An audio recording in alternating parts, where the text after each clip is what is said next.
Hello friends, मैं हूं आपका दोस्त दीपक गुलियानी। आज हम इंटरनेशनल मार्केटिंग सब्जेक्ट का एक बहुत ही important topic foreign market entry strategy पढ़ेंगे। उम्मीद करता हूं दोस्तों आपने हमारा previous video lecture importance of international marketing environment जो देखा होगा। अगर आपने वो वीडियो लेक्चर नहीं देखा है तो उसका लिंक आपको डिस्क्रिप्शन बॉक्स में मिल जाएगा। साथ ही मैं आपको अपनी जो इंटरनेशनल मार्केटिंग सब्जेक्ट की जो प्ले का लिंक है वो भी शेयर कर रहा हूँ। ऊपर आई आइकन पर आप दबाकर क्लिक करके आप इस प्ले को देख सकते हैं। दोस्तों, अगर आपने अभी तक इस चैनल को सब्सक्राइब नहीं किया है तो जरूर करिए ताकि आपको हमारे आने वाली हर वीडियो को नोटिफिकेशन सबसे पहले मिल सके। Let's start. Foreign market entry strategy वास्तव में है क्या? देखिए, फॉरेन मार्केट में जब हम एंट्री करते हैं बहुत सोच समझ के करना पड़ता है। अब तक हमने इंटरनेशनल मार्केटिंग में बहुत सारे टॉपिक डिस्कस किए कि इंटरनेशनल मार्केटिंग है क्या, एंट्री करने के क्या वेज हैं, बहुत सारे डिफरेंट वे किए। अब फॉरेन मार्केट में एंट्री की बहुत सारी स्ट्रेटजीज होती हैं, उन एक एक करके उन स्ट्रेटेजी को डिस्कस करेंगे। सबसे पहले हम यही डिस्कस करते हैं कि फॉरेन मार्केट एंट्री स्ट्रेटेजी का मीनिंग क्या है। देखिए, फॉरेन मार्केट एंट्री स्ट्रेटेजी बहुत ही एक इंपॉर्टेंट स्ट्रेटेजी है किसी भी इंटरनेशनल बिजनेस यूनिट के लिए। इसलिए इस डिसीजन को लेते वक्त बहुत सोच समझ के लेना चाहिए, क्योंकि ये बहुत ही एक इम्पोर्टेंट डिसीजन है और इस डिसीजन में कोई भी गलती अलाउ नहीं हो सकती। तो एक बिजनेस यूनिट को बहुत ही सोच समझ के जो है अपनी जो है इंटरनेशनल मार्केट में एंट्री से रिलेटेड बिजनेस स्ट्रेटेजी बनानी चाहिए। इसलिए उसको बहुत, क्योंकि इसका जो इम्पैक्ट आता है वो बहुत लॉन्ग टर्म आता है। और एक सबसे बड़ी दिक्कत यह है कि इम्पैक्ट तो लॉन्ग टर्म आता ही है, और एक बार अगर मान लीजिए डिसीजन गलत हो जाए तो उसको रिवर्स नहीं किया जा सकता, यानी कि उस डिसीजन को आसानी से बदला नहीं जा सकता। और फिर जो इंटरनेशनल बिजनेस यूनिट की जो ग्रोथ है वो इस चीज़ पे डिपेंड करती है कि उसने जो एंट्री का मोड किया है वो राइट लिया है या नहीं लिया है। अगर राइट मोड नहीं लिया है तो जैसे मैंने पहले कहा, तो उसका बहुत बड़ा नेगेटिव इम्पैक्ट जो है उस बिजनेस यूनिट के ऊपर आ सकता है। देखा गया है जनरली 3 मोड्स होते हैं फॉरेन मार्केट में एंट्री करने के। एक होता है ट्रेड मोड, दूसरा होता है इन्वेस्टमेंट मोड और तीसरा होता है कॉन्ट्रेक्चुअल एंट्री मोड। जहाँ तक सवाल है ट्रेड मोड का, ट्रेड मोड में जो फॉरेन मार्केट में जो एंट्री की जाती है वो जनरली एक्सपोर्ट्स के थ्रू की जाती है। इनकी जो इंटरनेशनल मार्केटर है वो फॉरेन नेशन में जो एंट्री करता है वो एक्सपोर्ट्स के थ्रू करता है। दूसरा जो आता है वो आता है इन्वेस्टमेंट मोड। इन्वेस्टमेंट मोड में क्या होता है कि जो इंटरनेशनल बिजनेस यूनिट है वो फॉरेन नेशन के अंदर अपनी खुद की सब्सिडरी यूनिट जो है वो सेटअप करती है। इसलिए इस मोड को जो है फॉरेन डायरेक्ट इन्वेस्टमेंट मोड भी कहा जाता है। जो तीसरा मोड आता है वो आता है कॉन्ट्रेक्चुअल एंट्री मोड। इसके अंदर क्या किया जाता है, इसके अंदर देखिए टेक्नोलॉजिकल कोलेब्रेशन एग्रीमेंट्स किए जाते हैं फॉरेन बिजनेस यूनिट के साथ। उससे क्या होगा कि हम उस फॉरेन बिजनेस यूनिट्स में अपनी जो है टेक्नोलॉजी आसानी से दे पाएंगे। तो इस मोड में क्या होता है कि जो एक जो पेरेंट नेशन की जो कंपनी है, जो बिजनेस यूनिट है, वो अपनी जो टेक्निकल स्किल है, जो अपनी मैनेजर स्किल्स है, वो उस होस्ट नेशन के बिजनेस यूनिट के साथ शेयर करती है। तो इसलिए ये भी एक बहुत one of the important entry mode है बिजनेस एंट्री में, कॉन्ट्रेक्चुअल एंट्री मोड के थ्रू। अब इन 3 मेन इंपॉर्टेंट जो बिजनेस स्ट्रेटजी हैं, इनके अलावा भी बहुत सारी अदर स्ट्रेटजी होती हैं और वो भी एक बिजनेसमैन को ध्यान में रखनी होती हैं। उन डिफरेंट स्ट्रेटजी को भी ध्यान में रख के ही एक बिजनेसमैन को इंटरनेशनल मार्केट में एंट्री करनी होती है। अब कौन सी स्ट्रेटजी बेस्ट रहेगी इसके ऊपर भी बहुत सारे फैक्टर इम्पैक्ट करते हैं, क्योंकि जो एप्रोप्रिएट स्ट्रेटजी यानी कि एक उपयुक्त जो रणनीति है उसको चुनना इतना आसान नहीं है। उसके लिए बहुत सारे जो फैक्टर्स हैं वो इम्पैक्ट करते हैं। किस किस तरह के फैक्टर इम्पैक्ट करते हैं कि उस बिजनेस यूनिट के पास जो रिसोर्सेज की अवेलेबिलिटी है वो कितनी है, वहाँ पर जो लेवल ऑफ रिस्क है वो कितना है, वहाँ जो जिस नेशन में हम एंट्री करना चाह रहे हैं वहाँ पर जो टैरिफ और नॉन टैरिफ बैरियर्स हैं वो किस तरीके के हैं उस नेशंस के अंदर। इसके अलावा वहाँ पर ट्रांसपोर्टेशन कॉस्ट क्या आएगी, इसके अलावा वहाँ इंफ्रास्ट्रक्चर फैसिलिटी अवेलेबल है या नहीं अवेलेबल है। इसके अलावा जो मैनेजमेंट है, यानी कि जो बिजनेस यूनिट इंटरनेशनल मार्केट में एंट्री करना चाहती है उसका विज़न क्या है, उसकी सोच क्या है, उसकी थिंकिंग क्या है, ये भी बहुत ज़्यादा इम्पैक्ट करेगा। इसके अलावा जो अदर नेशंस के अंदर जो फॉरेन इन्वेस्टमेंट के इनफ्लो और आउटफ्लो के ऊपर किस टाइप के रिस्ट्रिक्शंस हैं, तो ये बहुत सारे जो फैक्टर्स हैं इनको ध्यान में रख के ही एक इंटरनेशनल मार्केटर को सोचना होता है कि वो किस नेशन में एंट्री करे और किस स्ट्रेटेजी को अपनाए। देखिए, जैसे जैसे इंटरनेशनल मार्केट का जो स्कोप है वो लगातार बढ़ता जा रहा है। अब क्योंकि उनका स्कोप लगातार बढ़ता जा रहा है इसलिए ग्लोबलाइजेशन भी बढ़ता जा रहा है। देखिए, जो एमएनसीज होती हैं, मल्टीनेशनल कंपनीज, उन्होंने ग्लोबलाइजेशन की प्रोसेस को बहुत एक तरीके से स्पीड दी है, एक तरीके से पुशअप दिया है, जिससे कि ग्लोबलाइजेशन की प्रोसेस बहुत ज़्यादा तेज़ी से बढ़ी हुई है। आज जो है आसानी से जो डिफरेंट नेशंस के बीच में जो इन्वेस्टमेंट है, टेक्नोलॉजी है, गुड्स और सर्विसेज है, वो बहुत आसानी से मूव कर पाते हैं एक नेशन से दूसरे नेशन में, क्योंकि इनके ऊपर जो रिस्ट्रिक्शन है वो काफ़ी हद तक हट गए हैं। जो डिफरेंट कंट्रीज़ हैं उसमें वो एक दूसरे से बहुत ज़्यादा क्लोज आ गई हैं, क्योंकि उनकी जो एक दूसरे पे डिपेंडेंसी है वो बहुत ज़्यादा बड़ी है। आज डिफरेंट नेशंस के जो पीपल्स हैं वो बहुत सारे डिफरेंट नेशंस में आसानी से मूव करते हैं, यानी कि एक दूसरे नेशन में आसानी से आ जा रहे हैं। क्यों? क्योंकि देखिए बहुत सारी तरक्की हुई है। आज जो ट्रांसपोर्टेशंस के मीन्स हैं, जो कम्युनिकेशंस के मीन्स हैं, वो बहुत ज़्यादा इम्प्रूव हो चुके हैं। उनमें बहुत ज़्यादा आज आप चाहो तो कुछ आवर्स के अंदर एक दूसरे नेशन में जा सकते हो और वहाँ पर अपना छोटा सा काम, मान लीजिए कोई आप टेक्निकल काम करके आते हैं आधे घंटे का, 1 घंटे का, और उसी दिन जो है आप एक और फ्लाइट पकड़ के वापस आ भी सकते हो। तो यानी कि बहुत ज़्यादा ट्रांसपोर्टेशन कम्युनिकेशन के अंदर जो है बहुत ज़्यादा डेवलपमेंट हुई है, जिससे कि जो आज की जो लोग, जो एक नेशंस के लोग हैं, वो डिफरेंट नेशंस के अंदर बेटर जॉब के लिए, यानी कि अच्छी नौकरी के लिए, बेटर एजुकेशन यानी कि अच्छी शिक्षा के लिए, टूरिज़्म के लिए मतलब घूमने फिरने के लिए, या फिर मेडिकल ट्रीटमेंट यानी कि अपना इलाज वगैरह कराने के लिए बहुत आसानी से जो है एक नेशंस के जो लोग हैं वो दूसरे नेशन में आसानी से घूम फिर रहे हैं। देखिए ग्लोबलाइजेशन बहुत इंपॉर्टेंट है। जब तक ग्लोबलाइजेशन नहीं होगा तब तक फॉरेन मार्केट में एंट्री करना इतना आसान नहीं है। तो ग्लोबलाइजेशन वास्तव में है क्या? देखिए ग्लोबलाइजेशन का मतलब है कि जो एक्सपोर्ट और इंपोर्ट है गुड्स और सर्विसेज का, उसके लिए जो गवर्नमेंट है वो लिबरलाइज पॉलिसी अपनाए, यानी कि उन पर काफ़ी जो रिस्ट्रिक्शंस हैं उनको धीरे धीरे रिमूव किया जाए। आज क्या है, ग्लोबलाइजेशन की प्रोसेस को ठीक करने के लिए जो है बहुत सारे जो टैरिफ और नॉन टैरिफ बैरियर हैं उनको हटा दिया गया है, जिससे कि जो गुड्स और सर्विसेज की जो मूवमेंट है डिफरेंट नेशंस में बहुत आसानी से हो पा रही है।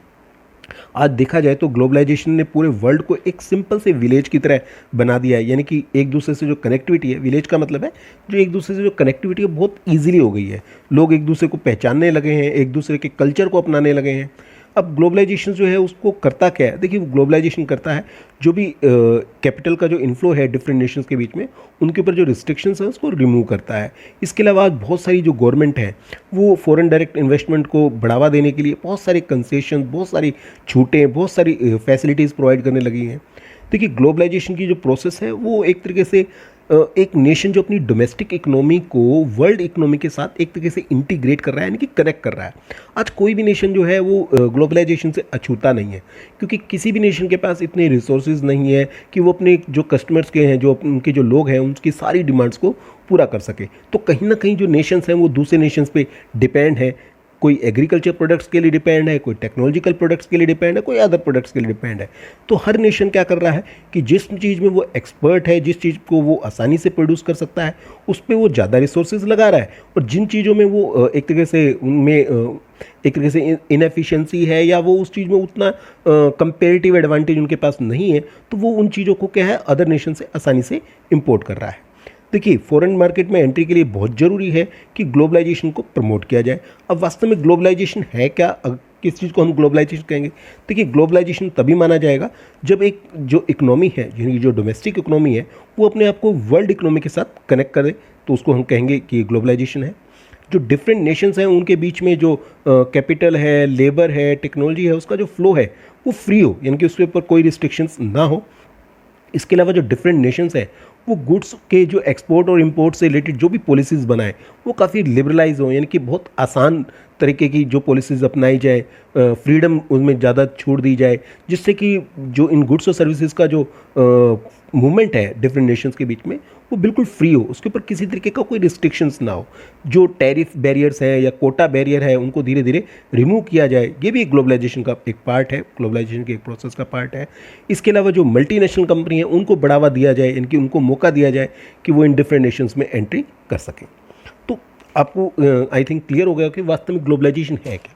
देखिए ग्लोबलाइजेशन बहुत जरूरी है, क्योंकि जब तक ग्लोबलाइजेशन नहीं होगा तो ये जो फॉरेन मार्केट एंट्री स्ट्रेटेजीज हैं इनकी कोई औचित्य ही नहीं रहेगा। एक नेशन तभी दूसरे नेशन में एंट्री कर सकता है जब दूसरा नेशन उस डोर को ओपन करे, उस रास्ते को खोले, जिससे कि जो फॉरेन कंपनीज हैं वो उसमें एंट्री कर सके। और इसका मतलब ये नहीं है कि एक नेशन जो है अपनी इकोनॉमी को ओपन कर रहा है तो केवल फॉरेन कंपनी की एंट्री के लिए ओपन कर रहा है, वो दोनों के लिए ओपन कर रहा है कि फॉरेन कंपनी उनके नेशन में आ सकती है, बल्कि उनके नेशन की जो कंपनी है वो भी फॉरेन नेशन में जा सकती है। तो ये डिफरेंट तरह की स्ट्रेटजीज़ हैं जिन्हें अपनाना होता है। अब हम जो डिस्कस करेंगे वो फॉरेन मार्केट की एंट्री से रिलेटेड स्ट्रेटजी डिस्कस करेंगे। जो फॉरेन मार्केट के एंट्री स्ट्रेटजी से जो पॉइंट्स हैं, इसमें जो पहले 9 पॉइंट्स हैं ये हम ऑलरेडी डिस्कस कर चुके हैं। जो हमारा टॉपिक था स्कोप ऑफ इंटरनेशनल मार्केटिंग। तो आप जो है इस जो स्कोप ऑफ इंटरनेशनल मार्केटिंग है उसका लिंक भी आपको डिस्क्रिप्शन बॉक्स में मिल जाएगा, जहाँ से आप इसको देख सकते हैं। इसके अलावा जो ऊपर आई आइकन आ रहा है उसमें भी जो है आप स्कोप ऑफ इंटरनेशनल मार्केटिंग को आसानी से देख सकते हैं, जिसमें आपको ये सारे के सारे 9 पॉइंट आसानी से मिल जाएंगे। जैसे एक्सपोर्टिंग है, सेकंड जो स्ट्रेटेजी आती है कि लाइसेंसिंग को अपनाया जाए या फ्रेंचाइजिंग को अपनाया जाए। तीसरा जो आता है कॉन्ट्रैक्ट मैन्युफैक्चरिंग को अपनाया जाए। चौथी जो स्ट्रेटेजी है वो है ज्वाइंट वेंचर्स, यानी कि 2 नेशंस की जो कंपनी है आपस में एक दूसरे के साथ टाइप करती हैं। फिफ्थ जो पॉइंट आता है वो आता है मैनेजमेंट कॉन्ट्रैक्ट, जहाँ एक नेशन की कंपनी अपनी जो मैनेजमेंट फैसिलिटी है वो दूसरे नेशन को प्रोवाइड करती है। सिक्स जो आता है that is wholly owned subsidy, जहाँ एक नेशन कंपनी अदर नेशन में अपनी खुद की सब्सिडरी ओपन करती है, यानी कि खुद की अपनी एक बिजनेस यूनिट सेटअप करती है। सेवन्थ आता है असेंबली कॉन्ट्रैक्ट, जहाँ एक नेशन की कंपनी दूसरी नेशन की कंपनी के लिए उनके एक तरीके से ऑर्डर पर एक इक्विपमेंट या उस जो प्रोडक्ट है उसका एक पार्ट जो है आसानी से बनाती है, उसे असेंबली कॉन्ट्रैक्ट कहते हैं। नंबर 8 आता है क्रॉस बॉर्डर मर्जर और एक्विजिशन, यानी कि एक नेशन की कंपनी दूसरे नेशन की कंपनी के साथ ये तो मर्जर करती है या उसको अपने साथ एक्वायर कर लेती है। 9 जो पॉइंट आता है that is third country route location, जहाँ एक नेशन की कंपनी जो है वो दूसरे नेशन में एंट्री करने के लिए डायरेक्ट एंट्री नहीं करती, किसी तीसरे रूट के थ्रू, यानी कि अदर नेशन के थ्रू जिसके साथ उस दूसरे नेशन के बहुत अच्छे रिलेशन है से एंट्री करती है। तो ये जो 9 पॉइंट्स हैं ये आपको उस स्कोप ऑफ इंटरनेशनल मार्केटिंग में आसानी से मिल जाएंगे, इसलिए हम इसको डीपली डिस्कस नहीं कर रहे हैं दोबारा से। अब हम जो इसके जो नेक्स्ट पॉइंट्स हैं उनको हम डीपली डिस्कस करने जा रहे हैं। नेक्स्ट पॉइंट जो आता है वो आता है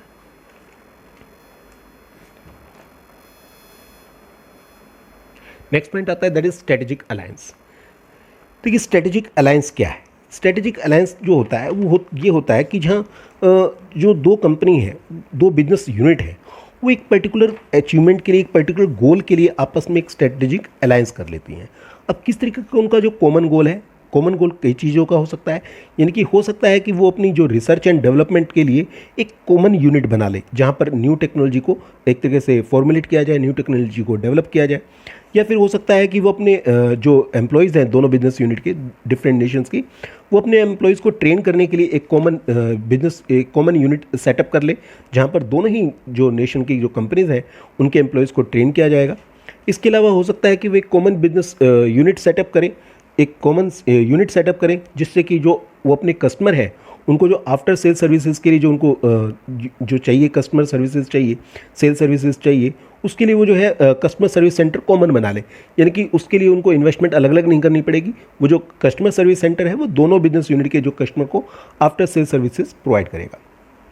कई बार जो ये जो स्ट्रेटेजिक अलायंस है इनका जो मकसद होता है वो होता है फॉरेन मार्केट में एंट्री करने का।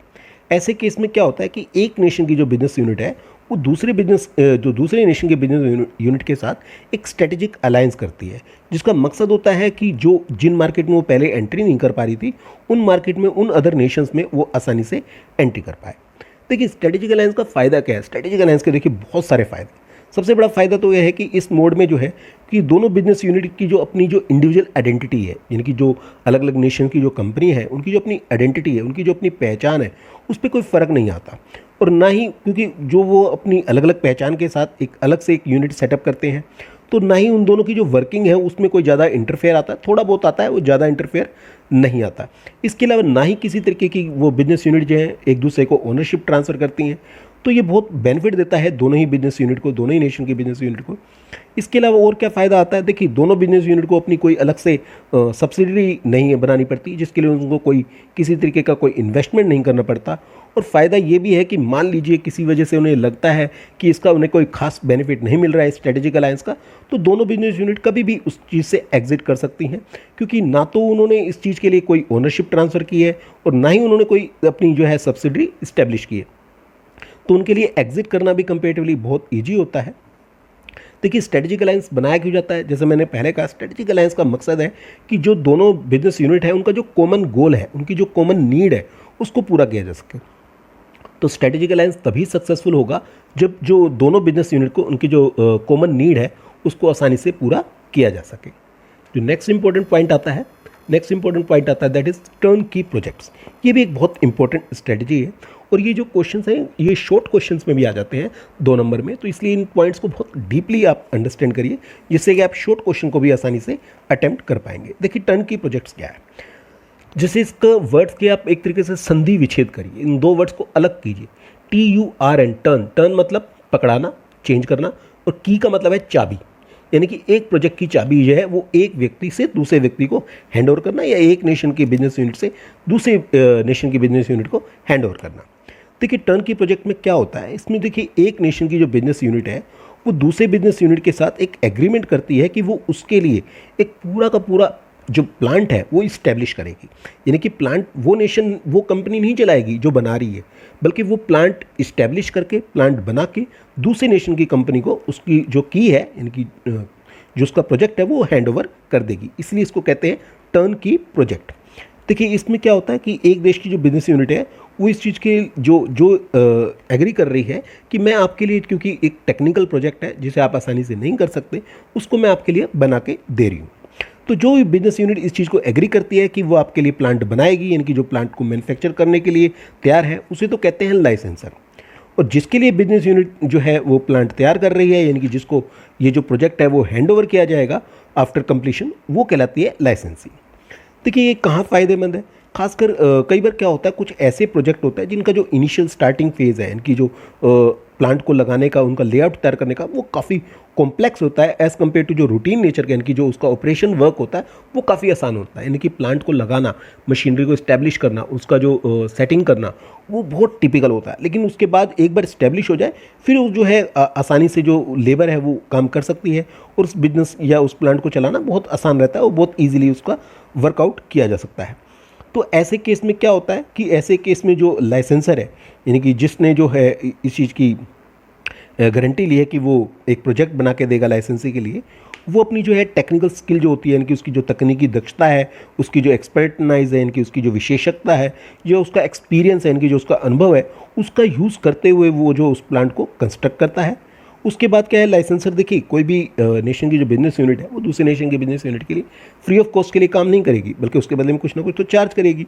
उसके लिए वो क्या कर सकते हैं, वो एक लमसम अमाउंट भी चार्ज कर सकते हैं, यानी कि एक पर्टिकुलर अमाउंट चार्ज कर सकते हैं कि इतना फीस वो लेंगे, या फिर वो क्या कर सकते हैं कि जो भी कॉस्ट आई है प्रोजेक्ट की, उसका एक पर्टिकुलर परसेंट जो है वो चार्ज कर सकते हैं अपनी फ़ीस के रूप में। अब इसमें फ़ायदा क्या होता है, देखिए फ़ायदा ये होता है, सबसे बड़ा फ़ायदा जो है लाइसेंसी के लिए वो ये है कि अगर मान लीजिए लाइसेंसी इस चीज़ में एक्सपर्ट नहीं है, इस टाइप के टेक्निकल प्लांट्स को लगाने में, उसको इस्टेब्लिश करने में, ऐसे नए प्रोजेक्ट में अगर वो इस्टेब्लिश नहीं है, तो उसके लिए बहुत बड़ा फ़ायदा है कि उसको बना बनाए ये प्रोजेक्ट जो है मिल जाएगा। और ख़ासकर एक और दिक्कत होती है कि उसको एक और बेनिफिट भी है कि जो वर्ल्ड क्लास डिज़ाइन है जिसमें वो एक्सपर्ट नहीं है, या उनके नेशन में उस चीज़ की खासियत नहीं है, वो भी उसको लाइसेंसर की इस चीज़ के टर्न की प्रोजेक्ट के द्वारा मिल सकते हैं। लेकिन एक दिक्कत है, एक प्रॉब्लम क्या जो लाइसेंसी को बियर करनी पड़ती है कि उसे जो है हमेशा लाइसेंसर पे डिपेंड रहना पड़ता है, क्योंकि जो टेक्नोलॉजिकल सपोर्ट है वो किसने दिया है, लाइसेंसर ने दिया है। तो कभी भी कोई अगर फ्यूचर में दिक्कत आती है टेक्निकली, तो उसके लिए उसको लाइसेंसर से ही हेल्प लेनी पड़ती है। तो उम्मीद करता हूँ आपको ये टर्न की प्रोजेक्ट टॉपिक क्लियर हो गया होगा। जो नेक्स्ट स्ट्रेटेजी आती है important, that is counter trade. देखिए काउंटर ट्रेड क्या है, कई बार जो बिजनेस यूनिट है वो एक दूसरी बिजनेस यूनिट के साथ इस एग्रीमेंट पे बिजनेस करती है कि आप जितना हमारे से इंपोर्ट करेंगे बदले में हम एक्सपोर्ट भी करेंगे। यानी कि एक बिजनेस यूनिट आप हमारे नेशन में आप बिजनेस करेंगे, बदले में हम आपके नेशन में बिजनेस करेंगे। तो काउंटर ट्रेड एग्रीमेंट में क्या होता है कि एक इस कंडीशन पे इंपोर्ट किया जाता है कि बदले में एक्सपोर्ट भी किया जाएगा। देखिए काउंटर ट्रेड एक तरीके से बायलैटरल ट्रेड एग्रीमेंट है, दो नेशन की जो बिजनेस यूनिट है वो एक तरीके से आपस में एक एग्रीमेंट कर रही है कि एक नेशन की बिजनेस यूनिट इस कंडीशन पे दूसरी नेशन की बिजनेस यूनिट से इंपोर्ट कर रही है कि बदले में दूसरे नेशन की जो बिजनेस यूनिट है वो पहले नेशन की बिजनेस यूनिट से उतने ही अमाउंट का और एक पर्टिकुलर एक टाइम पीरियड के अंदर जो है वो इंपोर्ट करेगी। तो यानी कि जो वैल्यू है वो लगभग इक्वल रहती है। तो इसका फ़ायदा ये होता है कि दोनों ही नेशंस की जो बिजनेस यूनिट है उनको किसी भी तरीके की फॉरेन करेंसी की जरूरत नहीं होती, क्योंकि उतने ही अमाउंट का इंपोर्ट किया जा रहा है और उतने ही अमाउंट को एक्सपोर्ट किया जा रहा है। और एक और फ़ायदा ये होता है कि दोनों ही नेशंस के जो बैलेंस ऑफ पेमेंट्स है उसके ऊपर कोई नेगेटिव इम्पैक्ट नहीं आता, क्योंकि आप उतना ही इंपोर्ट कर रहे हैं उतना ही एक्सपोर्ट कर रहे हैं, तो दोनों ही नेशंस के जो बैलेंस ऑफ पेमेंट्स हैं वो बिल्कुल स्टेबल रहते हैं।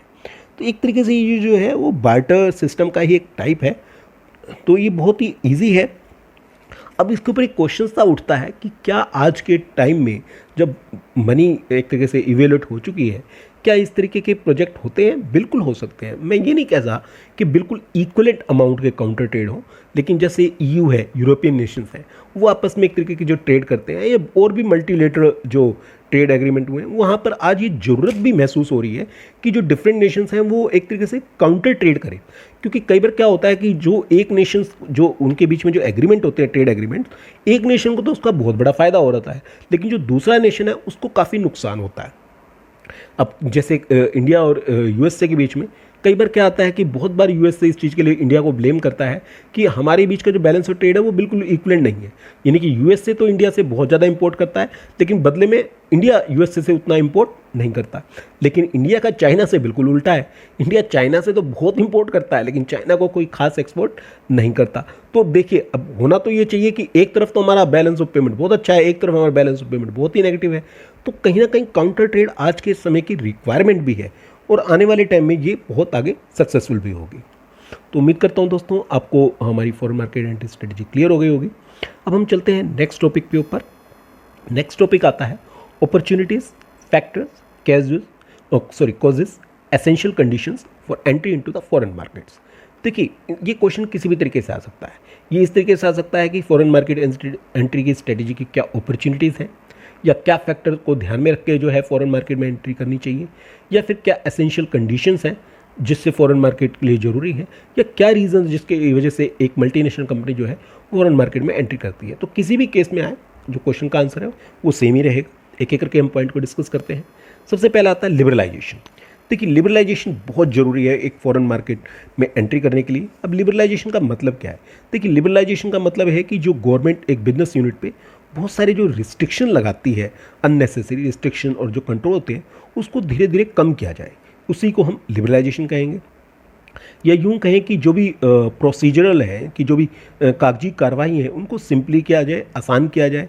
इसके अलावा जो ट्रेड और इंडस्ट्री को है, उनको जो ब्यूरोक्रेटिक हर्डल्स हैं, इनकी जो प्रशासनिक बहुत सारी जो रुकावटें होती हैं, इनकी बहुत सारे कई डिपार्टमेंट से अप्रूवल लेनी पड़ती है, उनसे परमिशन लेनी पड़ती है। तो इस तरीके की जो अप्रूवल है, परमिशन है, उसको आसान कर दिया जाए, ऑनलाइन कर दिया जाए, जिससे कि वो उन परमिशन को लेने में ज़्यादा दिक्कत नहीं आए। इसके अलावा जो वो वहाँ की जो गवर्नमेंट है, वो कई तरह की जो रिलैक्सेशन प्रोवाइड करे। किस तरीके की रिलैक्सेशन प्रोवाइड करे बिजनेस यूनिट को, कि जो इंडस्ट्रियल लाइसेंस जो लेना पड़ता है उसके रिगार्डिंग उनको एक तरीके से रिलैक्सेशन प्रोवाइड करे। जो गुड्स के ऊपर डिफरेंट टाइप के प्राइस कंट्रोल लगाए जाते हैं, उस पर रिलैक्सेशन दिया जाए। इसके अलावा इंपोर्ट का जो लाइसेंस लेना होता है, उससे रिलेटेड रिलैक्सेशन दिया जाए। इसके अलावा जो फॉरेन एक्सचेंज से रिलेटेड जो कंट्रोल लगाए जाते हैं, उन पर रिलैक्सेशन दिया जाए। जो बड़े बड़े बिजनेस हाउसेज हैं, उनके द्वारा जो इन्वेस्टमेंट करने पे बहुत सारे रिस्ट्रिक्शन होते हैं, उन पर छूट दी जाए। तो ये बहुत ज़रूरी है, जिससे कि जो है लिबरलाइजेशन जो है ग्लोबलाइजेशन को मोटिवेट करेगा। इसके अंदर ये भी आता है कि दुनिया भर के जो टैरिफ और नॉन टैरिफ बैरियर्स हैं फॉरेन ट्रेड से रिलेटेड, उनको जो है छूट दी जाए। जो डिफरेंट नेशंस के बीच में जो कैपिटल का इनफ्लो है, इनकी इन्वेस्टमेंट का जो इनफ्लो और आउटफ्लो है, यानी कि जो फॉरेन इन्वेस्टमेंट का, उसके ऊपर जो है छूट दी जाए, रिस्ट्रिक्शन को कम से कम किया जाए। देखिए, लिबरलाइजेशन पॉलिसी जो है वो एक तरीके से रास्ता दिखाती है फॉरेन डायरेक्ट इन्वेस्टमेंट को, क्योंकि जितने ही गवर्नमेंट लिबरलाइजेशन पॉलिसी करेगी, उतना ही जो फॉरेन डायरेक्ट इन्वेस्टमेंट को जो है एक तरीके से मौका मिलेगा, अपॉर्चुनिटी मिलेगी, जिससे कि जो मल्टीनेशनल कंपनी है वो प्रमोट होंगी। तो जो है लिबरलाइजेशन एक बहुत ज़रूरी है, जिससे कि जो है जो फॉरेन मार्केट में एंट्री है वो प्रमोट हो और ग्लोबलाइजेशन धीरे धीरे इम्प्रूव हो। जो सेकेंड इंपॉर्टेंट फैक्टर है जो ज़रूरी है, that is multilateral trade agreements. देखिए, जो पहले जो क्या होता था, पहले जो ज़्यादातर जो ट्रेड एग्रीमेंट्स होते थे वो बायलैटरल होते थे। बायलैटरल का मतलब है दो देशों के बीच में। तो खासकर वो जो ट्रेड एग्रीमेंट्स है दो देशों के बीच में होते थे। लेकिन अब जो है कुछ जो बड़े बड़े इंटरनेशनल इंस्टीट्यूशंस हैं, जैसे WTO, IMF, UNCTAD, अब इनके बनने के बाद जो है वो फॉरेन इन्वेस्टमेंट का जो रूट है, जो फॉरेन ट्रेड का जो वे है, वो बिल्कुल चेंज हो गया है। अब जो है जो इन्वेस्टमेंट एग्रीमेंट्स होते हैं वो बायलैटरल की जगह मल्टीलेटरल होने लग गए। मतलब यानी कि जो ट्रेड एग्रीमेंट्स हैं वो किन्हीं दो देशों के बीच में ना होकर बहुत सारे देशों के बीच में होते हैं। तो ये जो मल्टीलेटरल ट्रेड एग्रीमेंट्स हैं, ये फॉरेन ट्रेड को बहुत ज़्यादा बढ़ावा दे रहे हैं। ज़्यादा से ज़्यादा जो नेशंस हैं वो इनमें आ रहे हैं, और इसका एक और फ़ायदा भी हो रहा है। इसका फ़ायदा ये हो रहा है कि जो ज़्यादा से ज़्यादा नेशन है वो एक दूसरे के नज़दीक आ रहे हैं, क्योंकि उनकी जो एक दूसरे के ऊपर जो डिपेंडेंसी है वो लगातार बढ़ रही है। इससे क्या हो रहा है कि जो नेशंस के बीच में जो पीस है वो काफ़ी बढ़ने लगा है। अब जो मल्टीलेटरल ट्रेड एग्रीमेंट्स हैं, इनके बिना तो देखिए ग्लोबलाइजेशन की कल्पना भी करना एक तरीके से बड़ी मुश्किल है। तो कहीं ना कहीं जो मल्टीलेटरल ट्रेड एग्रीमेंट्स हैं वो ग्लोबलाइजेशन को बहुत बड़ा प्रमोट कर रहे हैं। अब जुलाई 2016 तक देखा जाए तो WTO के जो है 164 कंट्री जो है इसके मेंबर नेशंस थे। अब ये भी अपने आप में क्या है, ये भी एक तरीके से मल्टीलेटरल ट्रेड एग्रीमेंट्स के लिए एक प्लेटफॉर्म प्रोवाइड करता है, क्योंकि कोई भी एग्रीमेंट या कोई भी समझौता जो है WTO लेवल पे किया जाएगा तो जो उसका इम्पैक्ट है वो कितने नेशंस पे आएगा, नेचुरली उसका जो इम्पैक्ट है वो 164 नेशंस पे आएगा। तो आज के टाइम में जो मल्टीलेटरल ट्रेड एग्रीमेंट्स है वो बहुत बड़ी रिक्वायरमेंट है ग्लोबलाइजेशन के लिए। तो कहीं ना कहीं मल्टीलेटरल ट्रेड एग्रीमेंट्स आज बहुत ज़्यादा हो रहे हैं, जैसे हमने पहले भी डिस्कस किए हैं। यूरोपियन यूनियन के बीच में हो रहा है, नाफ्टा है, साफ्टा है, सो मैनी, सार्क है, ये बहुत सारे जो है मल्टीलेटरल ट्रेड एग्रीमेंट्स हैं जो एक दूसरे को बढ़ावा दे रहे हैं। तीसरा जो इंपॉर्टेंट पॉइंट्स आता है that is multilateral investment agreements. देखिए मल्टीलेटरल इन्वेस्टमेंट एग्रीमेंट्स का क्या मतलब है। मल्टीलेटरल इन्वेस्टमेंट एग्रीमेंट्स का मतलब है कि बहुत सारे जो नेशंस हैं जो फॉरेन कैपिटल के जो इनफ्लो और आउटफ्लो के ऊपर जो रिस्ट्रिक्शंस हैं उसको वो बिल्कुल रिमूव कर देते हैं, कि उनके ऊपर रिस्ट्रिक्शन हटा देते हैं। इससे क्या होता है, MNCs को अपॉर्चुनिटी मिलती है कि वो अपने बिजनेस को वर्ल्ड के डिफरेंट नेशन में आसानी से फैला सकें। अब WTO का एक जो है platform that is TRIM, TRIM, यानी कि ट्रेड रिलेटेड इन्वेस्टमेंट मेजर्स, जो WTO का वो एक बहुत बड़ा एग्जांपल्स है मल्टीलेटरल इन्वेस्टमेंट एग्रीमेंट्स का, क्योंकि ये आपको एक अपॉर्चुनिटी प्रोवाइड करता है जहाँ पर डिफरेंट नेशंस जो है अपने डिफरेंट नेशंस के साथ जो है मल्टीलेटरल इन्वेस्टमेंट एग्रीमेंट्स करते हैं। कि इससे फ़ायदा ये होता है कि जो फॉरेन कैपिटल है वो बहुत आसानी से डिफरेंट नेशंस में मूव कर सकती है। आज चाहे डेवलप नेशन है या डेवलपिंग नेशन है, सारे नेशन जो है FDI यानी फॉरेन डायरेक्ट इन्वेस्टमेंट से रिलेटेड जो भी रूल्स और रेगुलेशंस हैं उनको बहुत ईजी करते जा रहे हैं, जिससे कि कैपिटल का इनफ्लो और आउटफ्लो बहुत आसानी से हो सके। नेक्स्ट इंपॉर्टेंट पॉइंट आता है दैट इज सफिशिएंट रिसोर्सेज। देखिए जो एक बिजनेस यूनिट जो है वो फॉरेन मार्केट में एंट्री करने जा रही है उसके लिए ज़रूरी है कि उसके पास जो है सफिशिएंट रिसोर्सेज भी हों। किस तरीके के सफिशिएंट रिसोर्सेज हो, उसके पास सफिशिएंट फाइनेंशियल रिसोर्सेज हो यानी कि वित्तीय साधन हो, मैनेजरल रिसोर्सेज हो यानी कि उसके पास प्रबंधकीय रिसोर्सेज भी होने चाहिए, टेक्नोलॉजिकल यानी तकनीकी एक्सपर्टनाइज भी होनी चाहिए। अगर उसमें वो तकनीकी दक्षता नहीं है, मैंने टेक्नोलॉजिकल एक्सपर्टनाइज नहीं है, तो भी उनके लिए बड़ी मुश्किल आएगी फॉरेन मार्केट में एंट्री करने के लिए। इसके अलावा उनके पास एंटरप्रेन्योरल स्किल होनी चाहिए, इनकी उद्यमिता होनी चाहिए। उनके पास कोई ना कोई जो उनका ब्रांड है वो पॉपुलर होना चाहिए वर्ल्ड लेवल पे। उनके पास मार्केटिंग स्किल होनी चाहिए। उनके जो ह्यूमन रिसोर्स है, इनके जो उनके कर्मचारी हैं वो काफ़ी एफिशिएंट होने चाहिए। अगर किसी बिजनेस यूनिट के पास इन रिसोर्सेज की कमी है तो वो आसानी से जो है ग्लोबल लेवल पे कम्पीट नहीं कर पाएगी और ज़्यादा समय तक सस्टेन नहीं कर पाएगी। तो ये कह सकते हैं कि एक बिजनेस यूनिट जो फॉरेन मार्केट में एंट्री करना जा रही है उसके पास सफिशिएंट रिसोर्सेज का भी होना बहुत ज़रूरी है। नेक्स्ट इंपॉर्टेंट पॉइंट आता है दैट इज़ कंपेरेटिव एडवांटेज। देखिए एक बिजनेस यूनिट जिसके पास कंपेरेटिव एडवांटेज है, अब ये कंपेरेटिव एडवांटेज किस तरीके की हो सकती है, कई तरह की हो सकती है, कई टॉपिक से रिलेटेड हो सकती है। हो सकता है कि उसकी जो कॉस्ट ऑफ प्रोडक्शन हो उससे रिलेटेड जो है उसके पास कंपेरेटिव एडवांटेज हो, कॉस्ट ऑफ प्रोडक्शन यानी कि कम हो। उसके पास जो प्रोडक्ट की क्वालिटी है वो बड़ी उम्दा किस्म की हो, बहुत हाई क्वालिटी हो, उसकी वजह से भी उसके पास कंपेरेटिव एडवांटेज हो सकती है। इसके अलावा उसकी जो मार्केटिंग एडवांटेज है वो अलग हो सकती है, या ब्रांड इमेज, इनमें से किसी भी टॉपिक पर जो है उसके पास एक कंपेरेटिव एडवांटेज हो सकती है। अगर उसके पास ये कंपेरेटिव एडवांटेज है तो देखिए उस कंपनी के लिए वर्ल्ड के डिफरेंट नेशंस में, डिफरेंट पार्ट्स में अपने बिजनेस को एक्सपेंड करना बहुत आसान हो जाता है। अब ये कंपेरेटिव एडवांटेज क्यों हो सकती है किसी कंपनी के पास, उसके कई रीजंस हैं, कई रीजन जो है वो इम्पैक्ट करते हैं। हो सकता है कि जिस नेशन की वो कंपनी है वहाँ पर जिस तरीके का जो रॉ मटेरियल चाहिए वहाँ पर गुड क्वालिटी का रॉ मटेरियल बहुत हाई लेवल पे, बहुत हाई क्वांटिटी में, यानी कि प्रचुर मात्रा में अवेलेबल है। हो सकता है कि वहाँ पर जो है बड़ी स्किलफुल लेबर यानी कि बड़ी अच्छी मेहनती और नॉलेज वाली जो लेबर है वो आसानी से अवेलेबल हो और वो काफ़ी सस्ते रेट पर अवेलेबल हो। इसके अलावा हो सकता है कि उस कंट्री के पास, उस नेशन के पास टेक्नोलॉजिकल एडवांटेज हो। अब जैसे भारत जैसे देश में देख लीजिए, जो जेम्स एंड ज्वेलरी बिजनेस है यानी कि जो हीरे जवाहरात का बिजनेस है, खासकर गुजरात के सूरत इलाके में, अब वहाँ पर हमारे पास ऐसे एक्सपर्ट्स लोग हैं जो हीरे जवाहरात से रिलेटेड जो काम होता है, उसकी जो एक तरीके से पॉलिशिंग होती है वो बहुत बड़ा बारीकी का काम है। उसके लिए बहुत स्किल लेबर चाहिए, बहुत नॉलेज चाहिए। और हमारे पास अब क्या एडवांटेज है कि हमारे पास स्किल लेबर भी है और वो बहुत सस्ते दाम पर काम करने के लिए राजी है, जिसका फ़ायदा ये है कि हमारी जो जेम्स एंड ज्वेलरी इंडस्ट्री है उसकी जो कॉस्ट ऑफ प्रोडक्शन है वो बहुत कम आती है। और जिसका फ़ायदा ये हो रहा है कि हमारी जो जेम्स एंड ज्वेलरी इंडस्ट्री की जो एक तरीके से बहुत नाम है, उसका एक ब्रांड है, पूरे वर्ल्ड लेवल पे। और उसका बहुत बड़ा जो है वर्ल्ड के बड़े बड़े नेशंस जो हैं वो अपनी जेम्स एंड ज्वेलरी से रिलेटेड या अपने जो हीरो को जो है पॉलिश डायमंड की पॉलिशिंग के लिए इंडिया के पास अपना जो है जो सामान है वो बेचते हैं। नेक्स्ट जो इम्पोर्टेंट पॉइंट आता है that is improvement in transportation. देखिए ये भी एक बहुत बड़ी ज़रूरत है जब आप कहते हैं कि ग्लोबलाइजेशन चाहिए। जब तक आपका ट्रांसपोर्टेशन का जो मीन्स हैं वो हाई लेवल्स के नहीं होंगे तब तक आप ग्लोबलाइजेशन की उम्मीद नहीं कर सकते। हाल ही में देखा गया है कि अब बहुत ज़्यादा लास्ट 2-3 डिकेड्स में ट्रांसपोर्टेशन में बहुत ज़्यादा इंप्रूवमेंट आई है, खासकर ट्रांसपोर्टेशन से रिलेटेड टेक्नोलॉजी में। आज जो है बहुत सारे जो एयर ट्रांसपोर्टेशन सिस्टम है उनमें काफ़ी ज़्यादा इंप्रूवमेंट आई है। जो डिफरेंट टाइप की जो पोर्ट्स हैं वो काफ़ी ज़्यादा डेवलप हो गई हैं, जिसका फ़ायदा ये है कि आज आप लॉन्ग डिस्टेंस यानी बहुत दूर दराज इलाकों में, दूर से दूर देश में भी जो है अपने गुड्स को बहुत आसानी से पहुंचा सकते हैं और बहुत ही कम कॉस्ट पर पहुंचा सकते हैं। तो जो एक तरीके से जो कंटेनर ट्रांसपोर्टेशन है उसमें बहुत ज़्यादा ग्रोथ आई है, जिसका फ़ायदा ये हो गया है कि फॉरेन ट्रेड को बहुत ज़्यादा प्रमोशन मिला है। और आज जो वर्ल्ड है उनके जो डिफरेंट नेशंस हैं वो काफ़ी हद तक एक तरीके से इंटीग्रेटेड हो गए हैं, यानी कि एक दूसरे से काफ़ी ज़्यादा क्लोज आ गए हैं। क्यों क्लोज आ गए हैं? क्योंकि ट्रांसपोर्टेशन के मीन्स इतने ज़्यादा तरक्की कर गए हैं कि आप किसी भी नेशन में आप जाकर एक तरीके से मीटिंग कर सकते हैं, वहाँ पर आसानी से पहुँच सकते हैं। क्योंकि कई तरीके जो गुड्स से रिलेटेड ट्रांसपोर्टेशन है, यानी कि जो कार्गो एक तरीके से जो भी एयरवेज़ हैं या शिप्स हैं उनमें भी काफ़ी इंप्रूवमेंट आई है। इसके अलावा जो पैसेंजर जो ट्रांसपोर्टेशन के मीन्स हैं उनमें काफ़ी इंप्रूवमेंट आई है। तो इस सब का जो नतीजा ये है कि ग्लोबलाइजेशन के लिए बहुत ज़्यादा एक तरीके से फ़ायदा हुआ है और जिसकी वजह से कहीं ना कहीं इंटरनेशनल ट्रेड भी बहुत ज़्यादा बढ़ा है। नेक्स्ट जो इंपॉर्टेंट पॉइंट आता है that is improvement in information and communication technology.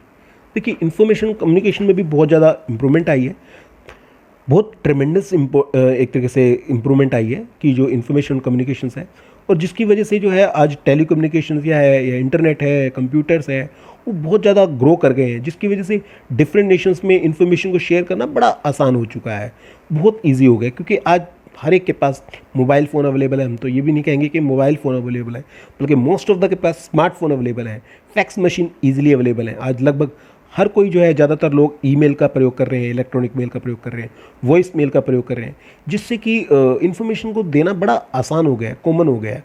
और इसका एक और फ़ायदा भी ये हुआ है कि जो बहुत इंपॉर्टेंट जॉब्स नहीं होती उन जॉब्स को जो है हम अदर नेशन में क्या कर सकते हैं, आउटसोर्स कर सकते हैं। और उसका फ़ायदा ये होता है कि हम अपनी कॉस्ट ऑफ प्रोडक्शन को कम कर सकते हैं, और जिसकी वजह से भी ग्लोबलाइजेशन बढ़ा है। बहुत सारे जो डेवलप नेशंस हैं वो अपनी जो एक्चुअल में जो भी कस्टमर केयर से रिलेटेड जो भी एक्चुअल सर्विसेज होती हैं वो इंडिया को आउटसोर्स करते हैं। तो कहीं ना कहीं इंडिया को फ़ायदा मिलता है, उन जॉब्स अपॉर्चुनिटी क्रिएट होती हैं। इसके अलावा उन डेवलप नेशन को मिलता है, क्योंकि बहुत कम कॉस्ट पे जो है इंडिया के लोग उस एक तरीके से उस काम को करने के लिए एग्री हो जाते हैं। तो ग्लोबलाइजेशन में इंफॉर्मेशन और कम्युनिकेशन ने भी बहुत बड़ी अपना रोल प्ले किया है। नेक्स्ट जो पॉइंट आता है that is experience of other countries. देखिए एक्सपीरियंस ऑफ अदर कंट्रीज़ भी एक बहुत इंपॉर्टेंट पॉइंट है ग्लोबलाइजेशन के अंदर। अगर लास्ट 2-3 डिकेड्स यानी 2-3 दशकों को देखा जाए, पिछले 20-30 साल को देखा जाए, तो जितनी भी जो सेंट्रली प्लान इकोनॉमीज़ हैं, यानी कि जो केंद्रीकृत नियोजित अर्थव्यवस्थाएं हैं, जैसे रशिया हो गया, ईस्टर्न यूरोप हो गया, ईस्टर्न जर्मनी हो गया, वो कहीं ना कहीं इकोनॉमिक फ्रंट पर फेल रही हैं, असफल रही हैं। क्यों? इसलिए क्योंकि ये जो इकोनॉमी है इन्होंने ग्लोबलाइजेशन की प्रोसेस को अपनाने में कहीं ना कहीं हिचकिचाहट महसूस की, हेजिटेशन महसूस की। दूसरी ओर कुछ जो डेवलपिंग नेशंस है जैसे कोरिया, थाईलैंड, हांगकांग, सिंगापुर, ये वो कंट्री हैं जिन्होंने ग्लोबलाइजेशन की प्रोसेस को अपनाया, और जिसका ये फ़ायदा हुआ कि आज उनकी जो इकोनॉमिक सक्सेस है वो बहुत ही ऊँचे लेवल पर पहुँच चुकी है। इसी तरीके से देखा जाए चाइना ने भी बहुत ज़्यादा वर्ल्ड लेवल पर तरक्की की है, बहुत ज़्यादा अपने एक्सपोर्ट को बढ़ाया है। किस वजह से? क्योंकि उसने भी ग्लोबलाइजेशन प्रोसेस को अपनाया है।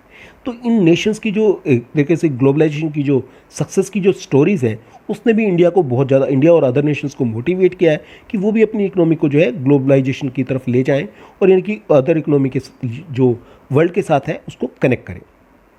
जो नेक्स्ट इंपॉर्टेंट पॉइंट आता है that is growth of corporate organisations. देखिए पहले जो ज़्यादातर ऑर्गेनाइजेशन थे वो अनऑर्गेनाइज थे और एक तरीके से कॉर्पोरेट सेक्टर में नहीं थे, लेकिन अब जो है ज़्यादातर जो कंपनीज के रूप में आने लगे हैं, अनऑर्गेनाइज सेक्टर से ऑर्गेनाइज सेक्टर के रूप में आने लगे हैं, तो उनकी उसमें जो कॉरपोरेटेशन के जो रूप में है, यानी कि जो ऑर्गेनाइजेशन है वो कॉरपोरेट फॉर्म में ज़्यादा आने लगे हैं। इसका भी जो फ़ायदा है ग्लोबलाइजेशन को मिला है, क्योंकि अब जो फॉरेन इन्वेस्टर हैं, जो विदेशी निवेशक है, अगर वो देखो किसी दुकान में इन्वेस्ट करना चाहे तो कैसे करेंगे, नहीं कर सकते। लेकिन वही विदेशी निवेशक जो है अगर कॉर्पोरेट फॉर्म में यानी कि कोई कंपनी के रूप में फॉर्म में है, तो उसमें आसानी से उनके शेयर्स को खरीद सकते हैं या बेच सकते हैं, बहुत आसानी से इन्वेस्टमेंट कर सकते हैं। तो ये जो कॉर्पोरेट फॉर्म का फ़ायदा ये है कि जो भी फॉरेन इन्वेस्टर है वो जब चाहे किसी कंपनी में अपनी इन्वेस्टमेंट को बढ़ाना चाहे तो बढ़ा सकते हैं, घटाना चाहे तो घटा सकते हैं। कैसे कि वो उस कंपनी के जो भी स्टॉक एक्सचेंज पे जो शेयर्स लिस्टेड है उन शेयर्स को बाय करके यानी कि खरीद कर अपनी होल्डिंग को बढ़ा सकते हैं। और जब उन्हें लगे कि उनको जो वो कंपनी है वो ज़्यादा प्रॉफिटेबल नहीं है, वो बिजनेस का आगे फ्यूचर खास नहीं है, तो वो शेयर्स को बेच के आसानी से अपनी होल्डिंग को घटा भी सकते हैं। तो कहीं ना कहीं जो कॉर्पोरेट फॉर्म ऑफ ऑर्गेनाइजेशंस है इसने भी जो है ग्लोबलाइजेशन को बहुत बढ़ावा दिया है। नेक्स्ट जो इंपॉर्टेंट पॉइंट आता है that is good quality infrastructure facility. देखिए ग्लोबलाइजेशन के लिए ये भी जरूरी है कि उस नेशन में जो है good quality infrastructure facility available हो। देखिए जिस नेशन में जो है गुड इंफ्रास्ट्रक्चर फैसिलिटी अवेलेबल होगी वो ऑटोमेटिकली जो है डिफरेंट एमएनसीज को अपनी ओर अट्रैक्ट करेगी कि वो एमएनसी उस नेशन में अपनी खुद की जो है बिजनेस यूनिट सेटअप करें। अब किस तरीके के हम इंफ्रास्ट्रक्चर की बात कर रहे हैं, हम बात कर रहे हैं कि वहाँ पर जो अनइंटरप्टेड पावर हो, यानी कि जो पावर की सप्लाई है, यानी कि बिजली की जो पूर्ति है उसमें कोई बाधा ना आए, निर्बाध 24 घंटे बिजली आसानी से अवेलेबल हो, वहाँ पर ट्रांसपोर्टेशन की फैसिलिटी अवेलेबल हो, वहाँ पर पोर्ट फैसिलिटी यानी बंदरगाह की फैसिलिटी अवेलेबल हो, वेयर हाउसिंग यानी कि भंडारण की फैसिलिटी अवेलेबल हो, बैंकिंग एंड इंश्योरेंस कम्युनिकेशन से रिलेटेड फैसिलिटी अवेलेबल हो, वहाँ पर जो कैपिटल मार्केट है यानी स्टॉक मार्केट वगैरह जो है वो बहुत ही एफिशिएंट हो। तो ये बहुत ज़रूरी है कि एक नेशन में गुड क्वालिटी इंफ्रास्ट्रक्चर हो, उससे ही और कहीं ना कहीं सारे नेशन जो है अपने जो क्वालिटी इंफ्रास्ट्रक्चर की ओर ध्यान दे रहे हैं, इसका भी जो फ़ायदा है ग्लोबलाइजेशन को मिल रहा है। नेक्स्ट जो इंपॉर्टेंट पॉइंट आता है that is globally accepted currency, यानी कि एक करेंसी का होना बहुत ज़रूरी है जिसे ग्लोबल लेवल पे एक्सेप्ट किया जाए। अब ये करेंसी जो है किस तरीके की होगी, देखिए करेंसी का जो ग्लोबल लेवल पे इस तरीके की होनी चाहिए जिसे आसानी से एक्सेप्ट किया जाए। जो इंटरनेशनल मॉनेटरी फंड है उसने वर्ल्ड की 5 करेंसी को एक तरीके से एक तरीके से परमिशन दी है, यानी कि एक तरीके से एक्सेप्टेंस दी है। जो एक तो यूएस डॉलर हो गया, इसके अलावा ब्रिटिश पाउंड हो गया, यूरो हो गया, जापानीज़ येन हो गया और चाइनीज़ रेमिनबी हो गया। इनको जो है इंटरनेशनल मॉनेटरी फंड ने एक्सेप्टेंस दी है। इस जो ग्लोबली एक्सेप्टेड करेंसी का फ़ायदा ये होता है इससे जो इंटरनेशनल पेमेंट्स हैं वो बड़ी आसानी से हो सकती हैं और इंटरनेशनल लेवल पे लिक्विडिटी बनी रह सकती है। जो आईएमएफ है वो अपनी खुद की भी करेंसी एक तरीके से देता है, प्रमोट करता है, उसे कहते हैं स्पेशल ड्राइंग राइट्स SDR। ये भी फैसिलिटी प्रोवाइड करता है इंटरनेशनल पेमेंट में और लिक्विडिटी प्रोवाइड करने में। नेक्स्ट इंपॉर्टेंट पॉइंट आता है that is global vision and orientation. जो बिजनेस यूनिट जो है इंटरनेशनल लेवल पे एंट्री करना चाहती है उसके लिए भी ज़रूरी है कि उसका एक ग्लोबल विज़न हो, यानी कि कहीं ना कहीं वो ग्लोबल के लिए इनिशिएट हो, उसके पास ऐसी सोच हो कि वो वर्ल्ड लेवल पे किस तरीके से एंट्री करेगी। उसकी जो मैनेजमेंट है उसके पास एक ग्लोबल विज़न होना चाहिए कि वो किस तरीके से जो है अपने बिजनेस को एक्सपेंड करेगी, किस तरीके से वो कंपेरेटिव एडवांटेज गेट करेगी। तो एक सूटेबल स्ट्रेटेजी का होना बहुत ज़रूरी है बिजनेसमैन के पास, तभी वो आसानी से एंट्री कर पाएगी। तो ये कुछ इंपॉर्टेंट फैक्टर्स हैं जिन्हें ध्यान में रख के ही एक बिजनेस यूनिट जो है फॉरेन मार्केट में एंट्री कर सकती है।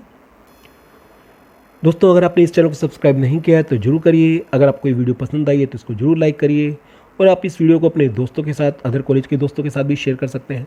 और आज हमने जो भी टॉपिक डिस्कस किया है उससे रिलेटेड कोई भी आपकी क्वेरी है, कोई भी आपका सजेशन है तो उसे आप कमेंट बॉक्स में डाल सकते हैं। आप अपनी क्वेरी या सजेशन हमें व्हाट्सअप भी कर सकते हैं, हमारे व्हाट्सअप नंबर 8683838931 पर। आप अपनी क्वेरी या सजेशन हमें ईमेल भी कर सकते हैं, हमारी ईमेल ID gulianiclasses@gmail.com पर। तो मिलते हैं दोस्तों एक नई वीडियो लेक्चर के साथ बहुत जल्दी। Thank you.